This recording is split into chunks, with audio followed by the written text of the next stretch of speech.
Bonjour, je suis le professeur François Habb, chirurgien urologue à Paris. Aujourd'hui, nous allons parler des conséquences du diabète sur la vessie et sur le risque d'incontinence urinaire. Si vous appréciez le contenu de ces vidéos, pensez à vous abonner sur cette chaîne YouTube.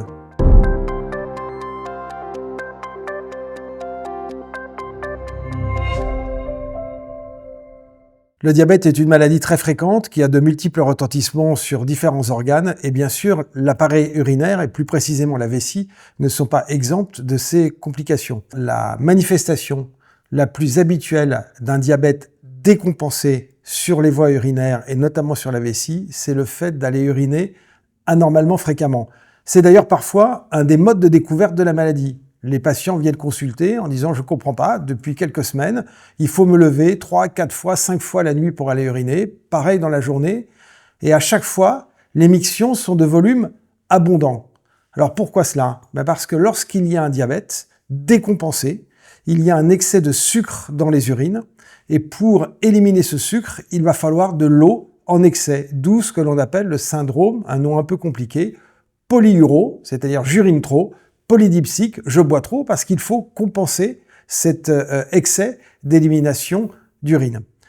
Le médecin, lorsqu'il est confronté à cette symptomatologie, doit avoir le réflexe de rechercher la présence de sucre dans les urines pour faire le diagnostic d'un éventuel diabète qui serait en train de s'installer. Les deux autres symptômes qui pourraient accompagner ce diagnostic seraient une perte de poids et une grande fatigue.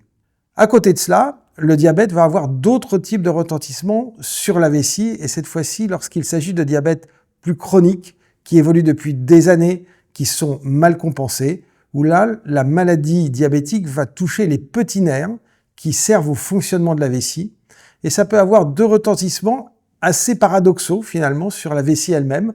Soit elle devient hyperactive, c'est-à-dire voulant se contracter beaucoup trop souvent, soit au contraire, elle devient hypoactive, comme si elle se paralysait, comme si elle perdait ses sensations.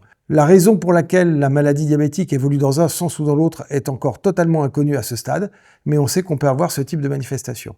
Donc voilà, donc diabète et vessie, oui, il y a des interférences qui peuvent être importantes, mais surtout, peut-être le plus important à considérer, c'est cette phase de diagnostic, et lorsqu'il y a véritablement sans autre cause un excès de production d'urine qui s'est installé depuis quelques semaines, il faut avoir le réflexe de penser à rechercher un excès de sucre dans les urines qui signerait l'installation de la maladie diabétique. Pensez à liker cette vidéo. Je vous recommande tout particulièrement une vidéo de mon confrère, le docteur Olivier Dumonceau, sur les troubles mictionnels de l'hypertrophie prostatique. À bientôt.